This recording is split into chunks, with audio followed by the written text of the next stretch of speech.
If you're wanting to lose 20 kilos in 90 days, I'm going to teach you how with my 3-step framework.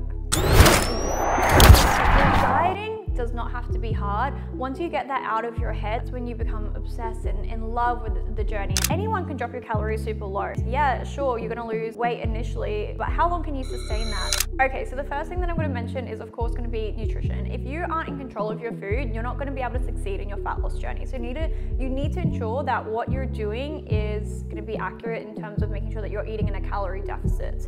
So the first and foremost thing that you need to work out is your TDEE. So work out how many calories that you're expending on a day-to-day basis. Basically from that, you're working out your maintenance calories, right? What is your maintenance calories? What is your height? What is your weight? If you're unsure of these things, then I recommend you hire a coach. However, Google, YouTube is your best friend. I have so many podcasts, videos on this exact topic where I break this down. So honestly, my podcast is a gold mine for knowledge, so just go check that out. I break down so much, and honestly I give away so much value. But work out what your maintenance calories is for short, okay? So once you work out your maintenance calories, then what you want to do is you want to work out your calories to be in a deficit. What I do with all of my clients is I set my clients' calories on the high end of the deficit, and what that means is you work out your calories to be in a maintenance and then just a little bit below that, because anyone can drop your calories super low. And yeah, sure, you're going to lose weight initially pretty quickly for sure, but how long can you sustain that? How bad are you feeling? Because chances are you're just going to want to binge, fall off track. You're going to absolutely hate the process. You're probably going to lose a lot of muscle as well, and it's only going to be very short term. And then guess what? You're going to binge, put all the weight back on plus more, and you're going to end up in a worse place that you started with a worse off metabolism. So make sure that your calories are in a deficit, but you're not in too low of a deficit. So don't go too hard. That's the biggest thing that I can give you is don't be too aggressive with your calorie deficit. Otherwise, you're going to shoot yourself in the foot. You have to be strategic. Know how long that you're dieting for and start off slow. So it's one thing to talk about calories, right? But there's something else called macronutrients. We call them macros for short. So your macros actually make up calories. When we track our calories, that will determine whether we lose or gain weight. However, taking it that step further and looking at our macronutrients, which is our proteins, our carbs, and our fats, that allows us to determine body composition. So our body fat distribution and muscle gain as well, because we want to make sure that we're prioritizing protein, because that's what's going to allow us to be able to build muscle. And the more muscle we have, the leaner that we're going to look at any given body fat. We want to make sure that we're bringing that muscle close towards the skin, and that's going to give us that look of a tighter physique, aka a leaner physique. Because otherwise, if you don't have any muscle, you're going to diet down and look something like skinny fat. I hate the term, but that's what we call it in the bodybuilding industry. And that's where you might be lean or a smaller build, but you don't have any muscle there to show. And you're still not going to have that toned look that you may be after. So that's why we also like to take it that extra step further. So when you're dieting, you're not just losing body fat and you're not just losing muscle, but you're retaining that muscle, or if anything, even having that potential to gain muscle, which is another reason why we do like to take it that slow approach, because you still have, especially if you're a newer person to the gym, you still have every opportunity to still be able to lose body fat when you're taking things slow and you're prioritizing that protein and you're not going too hard with the cardio, which is why having that strategy is so important, and why working with the coach is so incredibly important, because you don't want to be doing guesswork here. There is a way when it comes to fat loss that you can achieve it in a sustainable way that still feels really good, that you can still go eat meals out. Whereas if you're just going too hard, too fast, like I said, you're going to lose muscle, you're going to kill your metabolism, for lack of a better term.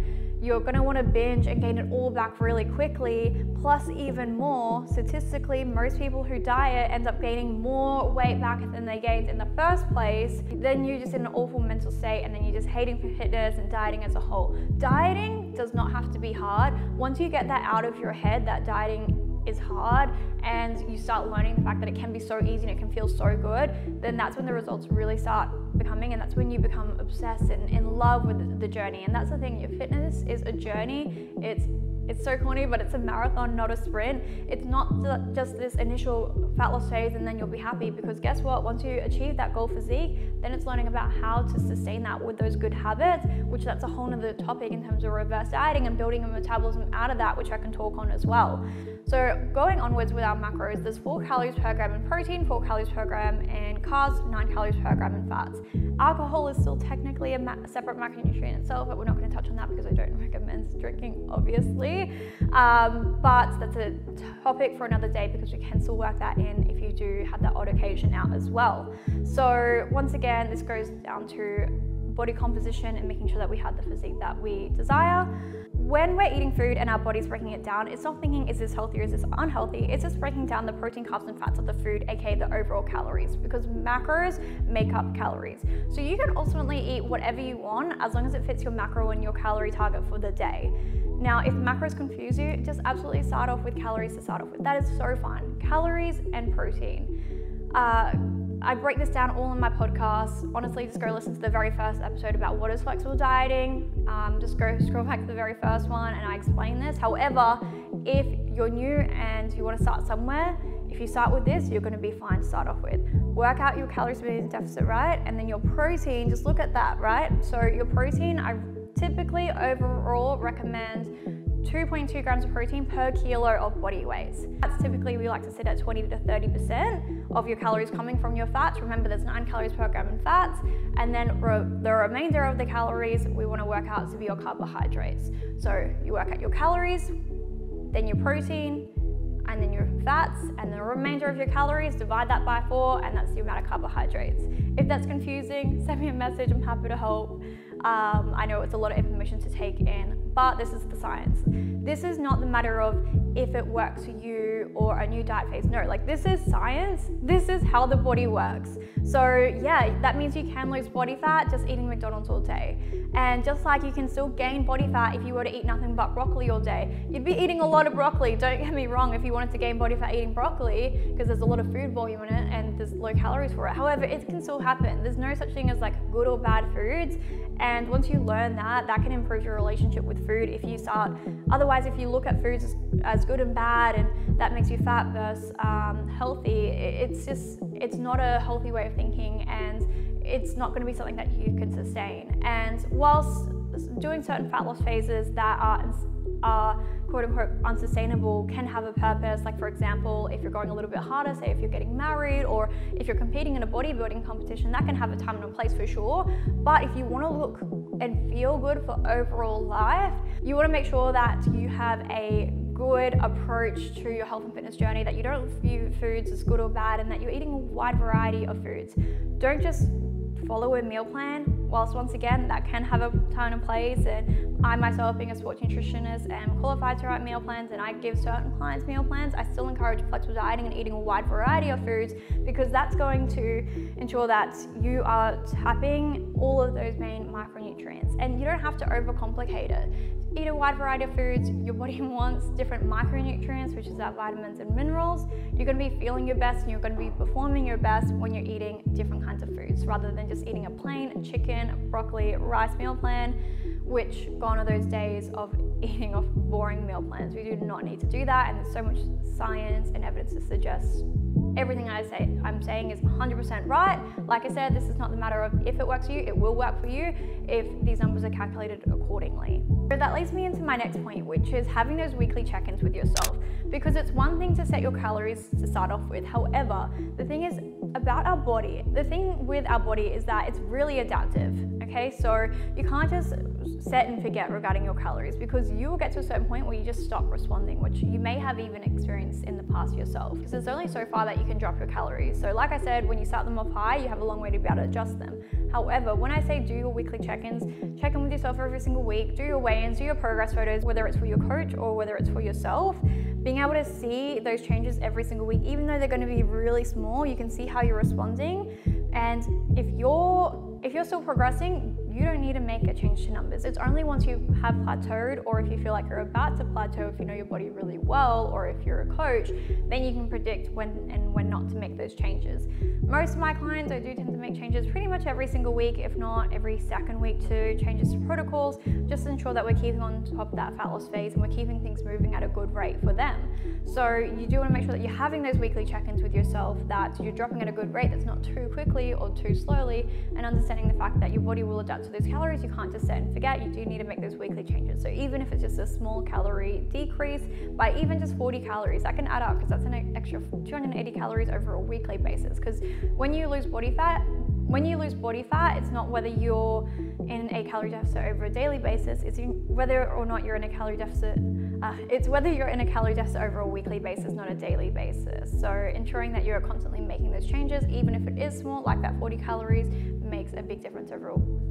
So that's the checking in and nutrition side of things. Moving forward, we're going to go into my third point, which of course is going to be training and activity. So what do we do? Because a lot of people think that straight away we need to implement a lot of cardio if we want to lose body fat. And whilst for sure that can be true to an extent, the way that I kind of like to explain fat loss to someone who is not familiar with the concept is, think about if you had a dog that was overweight, what would you do? You would take it for a few more walks and you'd feed it a little bit less. Ultimately, same concept applies. In very simple math in terms, like yes, same concept. However, us humans, we're complex, we get cravings and we get emotions, and if you're a female, then you're gonna have a time of the month where you have cravings as well. So how do we navigate all of that as well? And when do we add in the cardio? Because we can lose body fat, yes. However, if we want it to be optimal and we want it to be sustainable, which like I said, that's otherwise you're going to be at risk of losing muscle if you're just going too hard, too fast with cardio. We want to use cardio as a last resort tool. When it comes to training and creating a body composition that we want to achieve, right? Even when our goal is fat loss, you should still be prioritizing weight training as your first and foremost, most important activity. Weight training actually burns more calories than cardio.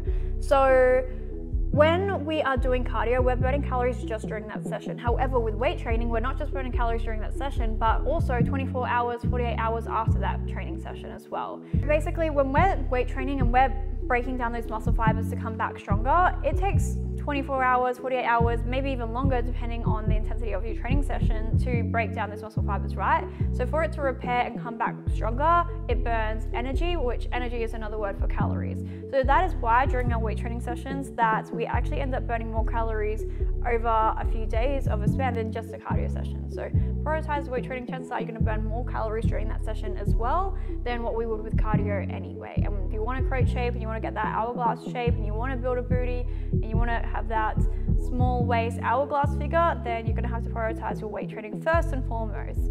Cardio can be a great tool when implemented correctly. Still use it as a last resort tool, and the thing is, if we go too hard with cardio as well and we start adding it in and then you're doing your weight training, that's a lot on the body. Cardio is going to be a really quick way of going hungry, and we want to minimize the chances of you ever going hungry, especially when in a dieting phase. So be very cautious when it comes to adding in cardio and use it sparingly, and if anything, opt for something that's lower intensity, that's less on the body, that's actually going to aid in recovery, like a step goal. So guys, to summarize those 3 points, we want to be looking at our nutrition, making sure that we're in a conservative calorie deficit that's going to be sustainable for us, and tracking our macronutrients, which is our protein, carbs, and fats. Number 2 is having those weekly check-ins with yourself and making those adjustments weekly as needed. And then number 3, making sure that you're prioritizing your weight training and not going too hard with your cardio. So guys, I hope you found this video helpful. Make sure you click that subscribe button and check me out on Instagram at Jasmine Templin. If you have any coaching inquiries, make sure to send me a DM and we can help get you started on your physique goals.